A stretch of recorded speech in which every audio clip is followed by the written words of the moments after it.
ಇವತ್ತಿನ ದಿನ ನಮ್ಮ ಆತ್ಮೀಯರು, ನಮ್ಮ ಅಣ್ಣನ ಸಮಾನರಾಗಿರ್ತಕ್ಕಂಥ ಜಿ ಆನಂದ್ ರೆಡ್ಡಿ, ಮಾಜಿ ಬ್ಲಾಕ್ ಕಾಂಗ್ರೆಸ್ ಅಧ್ಯಕ್ಷರು, ಮಾಜಿ ಜಿಲ್ಲಾ ಪಂಚಾಯಿತಿ ಅಧ್ಯಕ್ಷರು, ಇವರ ಒಂದು ಹುಟ್ಟುಹಬ್ಬಕ್ಕೆ ಎಲ್ಲ ನಮ್ಮ ಸ್ನೇಹಿತರು ಸೇರಿ ಇವತ್ತು ಸಿನಗೇನಹಳ್ಳಿ ಗ್ರಾಮಕ್ಕೆ ಬಂದು ಅವ್ರಿಗೆ ಮೊದಲನೇದಾಗಿ ನಾವು ಹುಟ್ಟುಹಬ್ಬದ ಶುಭಾಶಯಗಳನ್ನು ತಿಳಿಸ್ತಾ ಇದ್ದೀವಿ. ಮುಂದಿನ ದಿನಗಳಲ್ಲಿ ಆರೋಗ್ಯ, ಐಶ್ವರ್ಯ, ಇನ್ನೂ ರಾಜಕಾರಣದಲ್ಲಿ ಮುಂದಿನ ದಿನಗಳಲ್ಲಿ ಇನ್ನೂ ಉನ್ನತ ಹುದ್ದೆಗೆ ಏರಲಿ ಅಂತೇಳ್ಬಿಟ್ಟು ಆ ಭಗವಂತನಲ್ಲಿ ಪ್ರಾರ್ಥನೆ ಮಾಡ್ತಾ ಅವರಿಗೆ ಮತ್ತೊಂದು ಸಲ ನಾನು ಹುಟ್ಟುಹಬ್ಬದ ಶುಭಾಶಯಗಳನ್ನು ತಿಳಿಸ್ತಾ ಇದ್ದೀನಿ. ದಿನ ನಮ್ಮ ಆನಂದ್ ರೆಡ್ಡಿ ಅಣ್ಣವರ ಹುಟ್ಟುಹಬ್ಬಕ್ಕೆ ನಾವೆಲ್ಲನೂ ಅವರನ್ನು ಅಭಿನಂದನೆ ಸಲ್ಲಿಸಕ್ಕೆ ಬಂದಿದ್ದೀವಿ.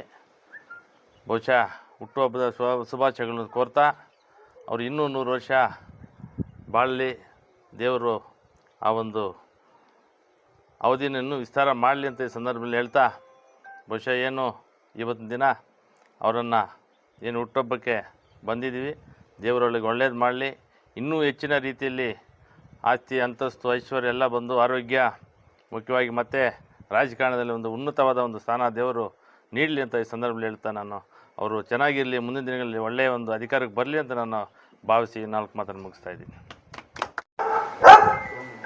ಎಲ್ರಿಗೂ ನಮಸ್ಕಾರ.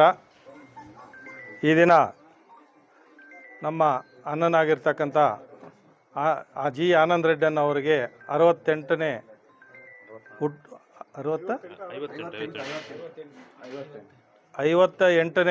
ಹುಟ್ಟು ಹಬ್ಬದ ಶುಭಾಶಯಗಳು.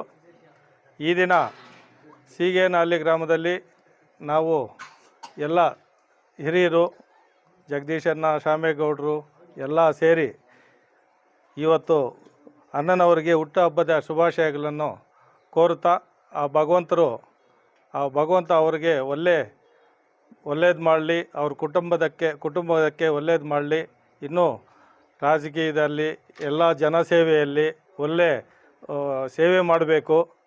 ಇವಾಗ ಮಾಡ್ತಾ ಇದ್ದಾರೆ, ಇನ್ನು ಹತ್ತಷ್ಟು ಹೆಚ್ಚಾಗಿ ಬೆಳೀಬೇಕು, ಒಳ್ಳೆ ರಾಜಕೀಯದಲ್ಲಿ ಒಳ್ಳೆ ಸ್ಥಾನಮಾನ ಕೊಡಬೇಕಂತ, ಒಳ್ಳೆ ಆರೋಗ್ಯ, ಐಶ್ವರ್ಯ ಎಲ್ಲ ಕೊಡಬೇಕಂತ ತಿರುಪತಿ ವೆಂಕಟರಮಣ ಸ್ವಾಮಿ ದೇವರನ್ನು ನಾನು ಪ್ರಾರ್ಥನೆ ಮಾಡ್ತಾ ಕೋರ್ತಾ ಇದ್ದೀನಿ. ಅವರ ಕುಟುಂಬ, ಅವರು ಎಲ್ಲ ಚೆನ್ನಾಗಿರಬೇಕು ಅಂತ ಪ್ರಾರ್ಥನೆ ಮಾಡಿ 4 ಮಾತನ್ನು ಮುಗಿಸ್ತಾ ಇದ್ದೀನಿ.